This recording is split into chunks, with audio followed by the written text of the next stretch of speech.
Yep, balik lagi. Ya, kita balik lagi. Sesi. Bentar aku benerin mic. Iya, boleh. Oke, kita balik lagi di sesi 2. Seperti janji kita tadi, kita mau bahas hal-hal yang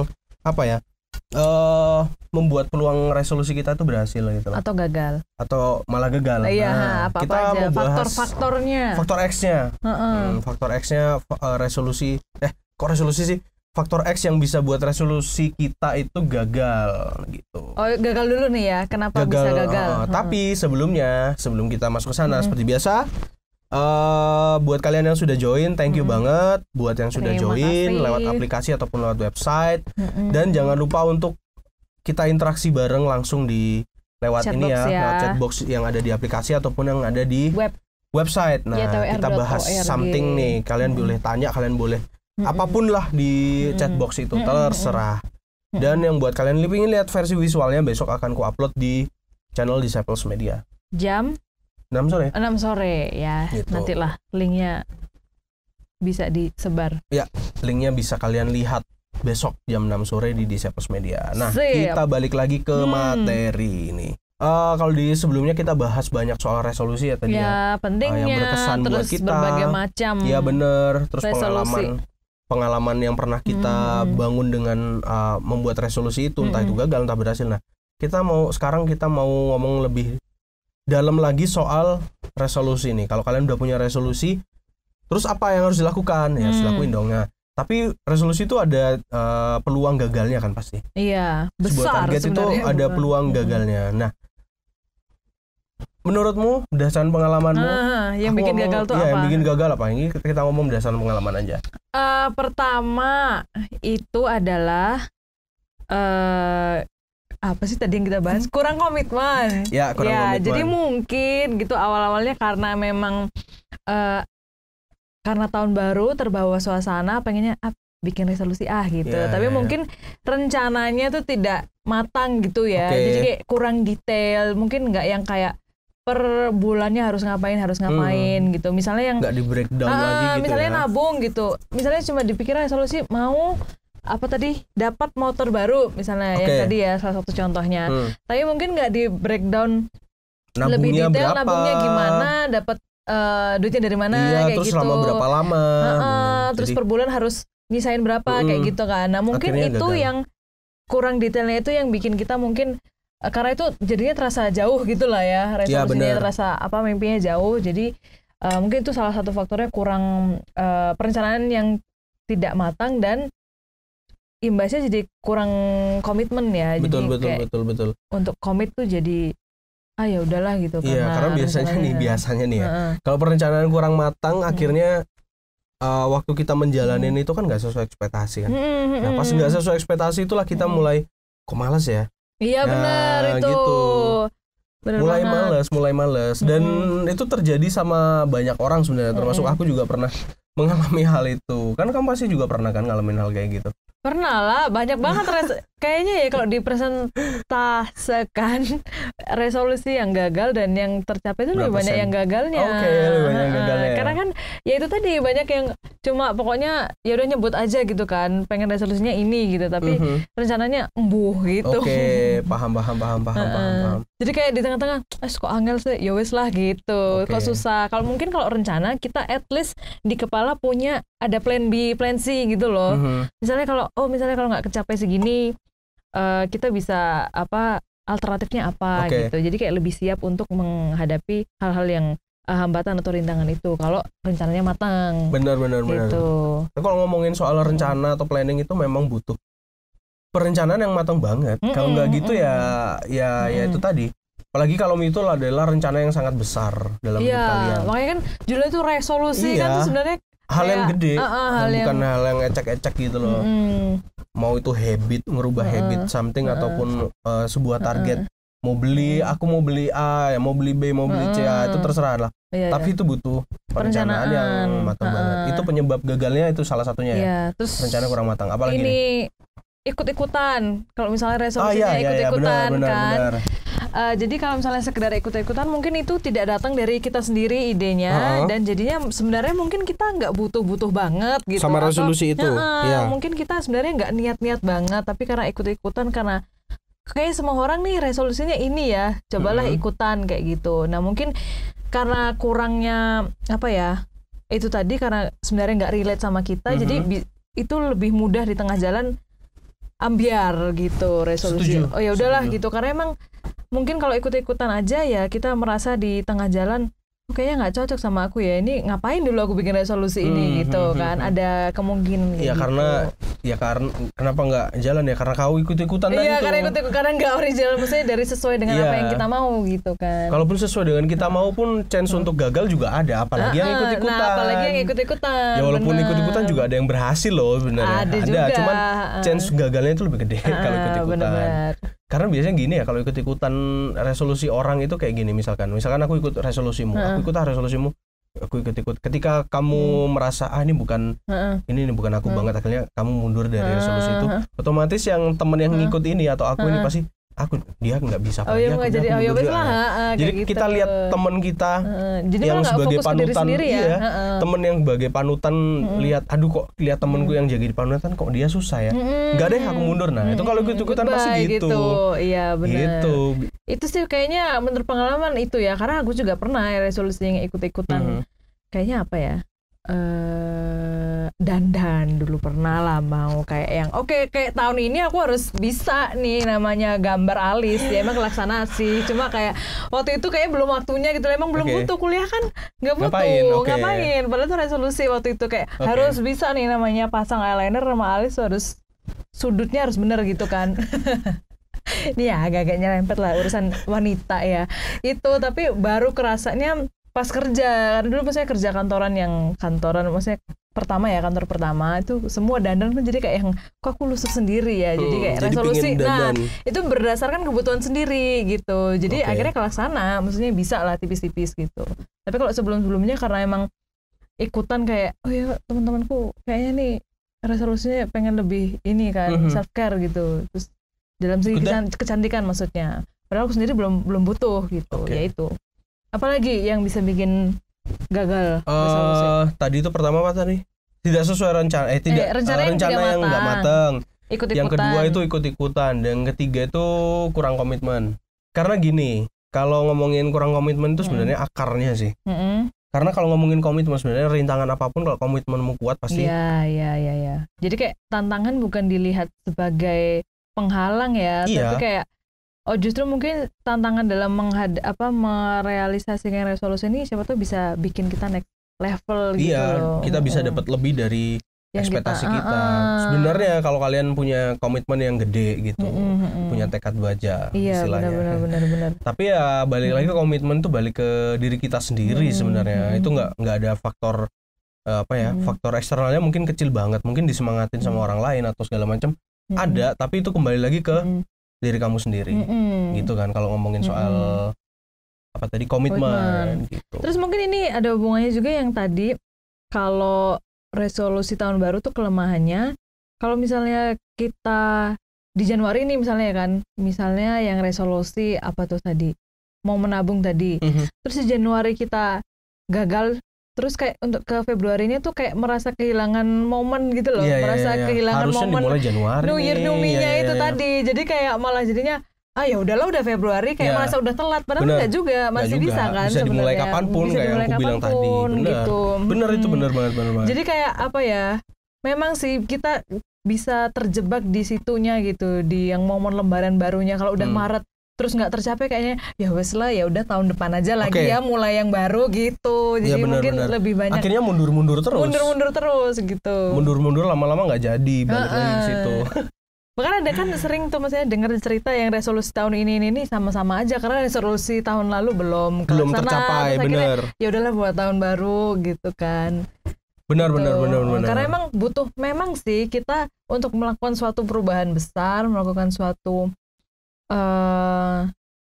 apalagi yang baru itu kayak butuh ininya kan momen suasananya gitu loh. Makanya New Year-nya itu yang dikejar. Orang mungkin semangat jadinya bikin, karena ini perasaannya kayak buka pintu gitu loh, kayak buka pintu baru jegrek gitu. Tapi kalau misalnya udah itu tadi, kalau udah lengah di tengah jalan akhirnya ya udahlah nggak usah, nanti aja gitu. Iya sih. Gitu. Benar. Itu sih yang buat gagal itu ya, karena merasa Banyak hal tadi. Kalau yang buat ini nih tercapai. Buat tercapai. Faktor apa? Faktornya ada banyak juga sebenarnya. Ya pasti kebalikannya dari yang tadi kebalikannya. Ya. Kita harus merencanakan dengan matang. Iya benar-benar. Nah, kita ngomongin rencana dengan matang itu sebenarnya ada banyak hal. Terus sorry sebentar. Gimana sih Pak? Maaf. Ini nih salah satu nih yang bikin gagal nih kayak kurang fokus. Nah seperti ini ya salah satunya teman-teman. Mohon maaf. Jadi gini, rencana yang bikin kita berhasil itu kebalikannya yang bikin kita gagal. Iya. Kita harus buat rencana yang matang kan. Nah rencana yang matang itu seperti apa? Nah kita mau ngomongin bikin rencana yang matang. Walaupun ini sangat subjektif banget, tapi ini berdasarkan pengalamanku ya. Oh iya. Berdasarkan pengalamanku kalau buat rencana yang matang itu gini. Kita punya rencana yang gede nih, katakanlah rencana A. Kita breakdown rencana itu. Untuk menjalankan rencana ini kita butuh apa aja, kebutuhannya nih, modalnya apa aja, modal A, B, C, D, E, F, G, kita tulis breakdown satu-satu. Nah, actionnya apa aja nih? Oh, kita butuh ini, kita lakukan ini, kita lakukan. Pokoknya intinya di breakdown jadi pecahan yang kecil-kecil gitu loh. Dan pecahan kecil-kecil itu ada ininya juga, ada keterangan waktunya. Oh, rencana ini harus dilakukan sebelum ini, rencana ini harus dilakukan sebelum ini. Kalau kita lakuin satu-satu berurutan sesuai dengan planning tadi itu, breakdown kita itu chance untuk berhasilnya itu lebih gede daripada kita langsung ngejar yang gede. Kayak tadi yang kamu bilang kayak beli motor, katakanlah motor harganya 30 juta, katakanlah nih 30 juta. Motor apa ya? Banyak kali ya. Iya. Ini katanya katakanlah motor harganya 30 juta, aku mau beli motor 30 juta. Terus kamu nggak breakdown nih, sebulan mau nabung berapa? Katakanlah mau nabung 1 juta. Kalau aku nabung 1 juta sebulan, berarti nunggu ini dong 30 bulan dong. Nah, dan kamu harus siap. Oh, aku pengen motor 30 juta, berarti aku harus nabung. Katakanlah tadi aku bisa berkomitmen 1 juta sebulan, berarti 3 tahun lagi 2, sekian tahun baru motor target itu tercapai. Nah, jadi breakdown sebuah rencana besar itu penting banget sebenarnya. Iya sih, biar kelihatan untuk perharinya tuh kita lebih ringan kayak gitu. Lebih ringan. Jadi kita udah mencapai berapa persen ya progresnya. Kita bisa lihat dari breakdown itu, kita checklist. Oh ini udah centang. Jadi kita bisa lihat, oh progresku udah 20%. Terus bulan depan, udah 30%. Jadi itu bikin semangat. Iya. Gitu jadi daripada langsung gede gitu. Benar, karena kan awalnya kita bikin resolusi atau mimpi lah ya bisa ya. Itu kan terlihat besar gitu. Tapi kalau misalnya kita udah breakdown udah tahu detailnya, oke, berarti yang dijalanin yang sekarang nih apa nih dulu, yang bisa ya, apa bener. Dulu. Walaupun memang perencanaan yang sudah matang pun banyak ininya ya faktor X, maksudnya faktor luar yang bisa membuat itu semua gagal, tapi at least gitu kita ada pegangannya gitu. Betul. Ada pegangannya untuk dari perencanaan yang matang. Maaf nih jerawat saya. Itu ada aja nih. Berdarah. Iya. Terus habis itu yang membuat sukses apa lagi nih tadi? Ya tekun ya yang pasti. Tekun ya, gigih gitulah ya. Jadi kalau misalnya ada rintangan sedikit, ya gimana caranya? Cari solusi. Nggak langsung lari gitu. Bener-bener. Itu salah satu cara juga. Iya, memang tuh diri kita sendiri sih ya. Lebih besar diri kita sendiri. Walaupun misalnya faktor X tetap ada. Tetap ada yang mungkin kita nggak duga sama sekali. Tapi kalau misalnya kitanya sendiri sudah apa sih bahasanya? Maksudnya sudah berkomitmen, udah mau pokoknya ini harus berhasil ya.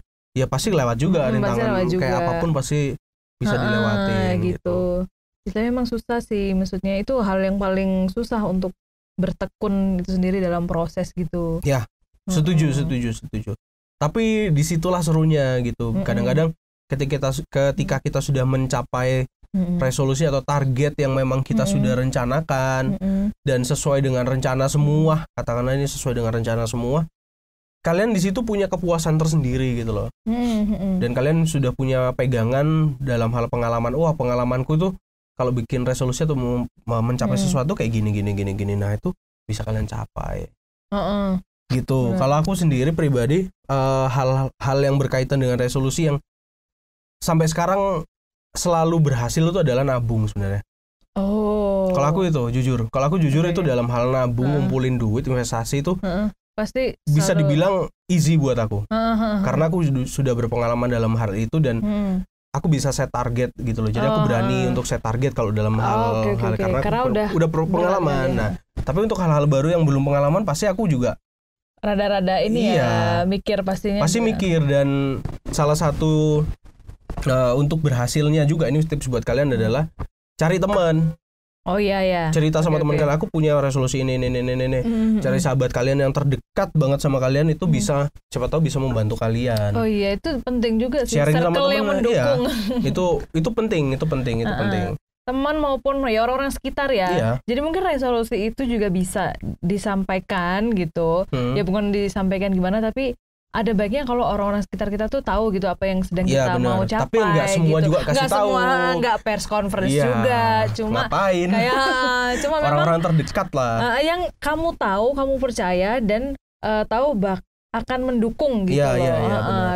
Pasti kita sendiri tahu lah ya, dan punya orang-orang seperti itu dalam hidup kita tuh yang kita percaya lagi bikin ini nih, lagi berusaha mencapai ini nih gitu. Yang mungkin kamu percaya tahu akan ngingetin, memotivasi, atau misalnya kayak kamu mungkin udah rada-rada melenceng, belok misalnya gini-gini, jangan lupa gitu kan, gitu. Itu penting juga sih mempunyai support system. Istilah support system ya, orang kayak trennya orang-orang bilang itu support system itu ya. Support system untuk membuat resolusi kita tercapai, karena memang misalnya kalau ada resolusi yang sama pun itu juga jadi semangat ya, misalnya sama teman. Tapi sekali lagi jangan sampai ikut-ikutan. Iya, itu tadi. Kalau misalnya emang ternyata misalnya kita sama, ya udah. Misalnya berjuang bareng-bareng. Jadi kayak tidak terasa sendiri gitu. Karena mungkin ada kemungkinan akan mengalami kesulitan yang sama atau tantangan yang sama. Kan maksudnya kalau ada teman ngobrolnya tuh bisa lebih tukar pengalaman lah, dan nggak merasa sendiri itu tadi gitu. Jadi bisa saling belajar gitu. Jadi yang penting itu tadi itu ya, rencana yang matang, tekad kuat, sama circle atau teman yang mendukung. Iya. Tapi sebenarnya di luar itu juga banyak sebenarnya. Kalau kita mau apalagi ya, kita mau mencari, kita mau pikir-pikirkan lagi, sebenarnya ada banyak banget. Tapi kita ambil yang inti-inti aja, karena menurutku 3 hal tadi itu inti banget. Iya. Yang poin inti. Dan setiap orang juga berbeda-beda caranya untuk caranya setiap orang itu berbeda-beda. Kita mau balik ke website lagi. Adakah mau yang cek menyapa? Ke website apakah ada? Coba di refresh dulu. Website di aplikasi ini ada Rima. Udah 14 menit yang lalu. Menurut saya harapan atau resolusi wajib ada. Iya benar, memang nggak harus di awal tahun, tetapi saat kita menutup tahun 2020, kenapa nggak kita rekomitmen untuk hal-hal yang belum tercapai, apalagi urusan pekerjaan, bekerja lebih baik. Oke. Iya, setuju ya? Setuju. Memang resolusi nggak harus. Momen New Year ini kalau kita tangkapnya pas tepat dan kita kayak itu tadi ya, misalnya pas nyalain apinya lah, itu tuh pas New Year-nya gitu. Nah, tinggal balik ke kitanya untuk gimana caranya supaya nih apinya nih nggak padam, Api nggak padam, api Olimpiade. Skrip ini loh. Iya benar. Untuk menutup tahun 2020 kita rekomitmen untuk hal-hal yang belum tercapai. Iya sih, kadang kalau ngomongin resolusi tahun baru itu adalah kebanyakan resolusi gimana ya, untuk setahun ke depan. Untuk setahun ke depan. Tapi ada juga resolusi yang habit nih. Kalau habit itu kan seterusnya kan. Nah, itu kan habit baru aja. Iya, habit baru itu seterusnya. Masa aku 2021 pingin punya habit bangun lebih pagi, terus 2022 udah selesai. Kan nggak mungkin. Itu butuh komitmen memang untuk apapun sebenarnya. Untuk hal-hal yang belum tercapai. Nah, ada baiknya juga untuk hal yang belum tercapai itu ada bukan cuma rekomitmen, tapi kita harus evaluasi. Kalau misalkan ada yang gagal di di sebelumnya, kita butuh evaluasi. Kita kan sudah berpengalaman menjalani. Oh, berdasarkan pengalamanku itu gini. Berdasarkan pengalamanku gini. Tanya sama teman, tanya sama orang terdekat, dan itu bisa menjadi bahan evaluasi supaya tahun kedepannya supaya tahun kedepannya bisa berjalan lebih baik lagi. Benar, kan semua itu pasti harapan kita semua lah ya, pengen yang lebih baik gitu, apalagi maksudnya pengen tercapai. Momen sekarang ini yang ya mungkin susah ya untuk bikin rencana yang jangka panjang, yang benar, untuk jangka panjang itu jadi tantangan tersendiri. Malah justru kita bisa lihat nih nanti tahun depan di tengah benar-benar kesulitan dan di tengah keadaan yang sangat tidak pasti, berhasil nggak kita. Nah kalau misalnya berhasil kan justru kepuasannya kan lebih lebih tinggi ya gitu. Betul, Ternyata betul. Pas mau mencapai resolusi dengan tantangan yang begitu banyak, kita masih bisa tuh malah lebih gitu. Iya, setuju. Lebih puas, lebih senang. Iya, lebih puas, lebih senang ya. Itulah yang udah kamu sebutin tadi. Bener. Jadi emang ini ya, kita nggak kerasa udah jam 10 nih. Cepat sekali. Biasanya kalau ngobrol tuh pasti cepet rasanya. Ini thank you banget buat Petra sama Rima yang sudah join. Iya, yang lewat, sudah mendengarkan. Chatbox. Entah mereka mendengarkan lewat website atau lewat aplikasi ya. Thank you banget udah join lewat Chatbox kita. Dan buat kalian yang mau bergabung, jangan lupa kita 2 minggu lagi ya. Kita jadi program live-nya 2 minggu sekali. Jadi 2 minggu lagi kita akan hadir buat nemenin kalian. 2 minggu lagi itu sudah tahun depan, sudah 2021. Asik. Gitu. Udah minggu kedua Januari malah. Belum ya? Oh iya, benar, udah minggu kedua dong. Oh iya. Minggu 2 Januari ya, kita nanti lah akan boleh hadir. follow up lagi nih. Siapa tahu ada yang udah punya resolusi. Resolusi ya. Benar. Nah, gitulah. Jadi kita waktu udah menunjukkan waktunya untuk kita berpisah. Nah, buat kalian yang ketinggalan belum lihat dari awal kepotong-potong atau gimana, silakan lihat besok di Disciples Media. Akan ku upload versi visualnya, jadi kalian bisa lihat tampang kita nih, nggak cuman lihat audionya doang gitu. Dan tunggu episode selanjutnya di 2 minggu lagi. Iya. Oke. Sampai jumpa. Dadah. Dadah.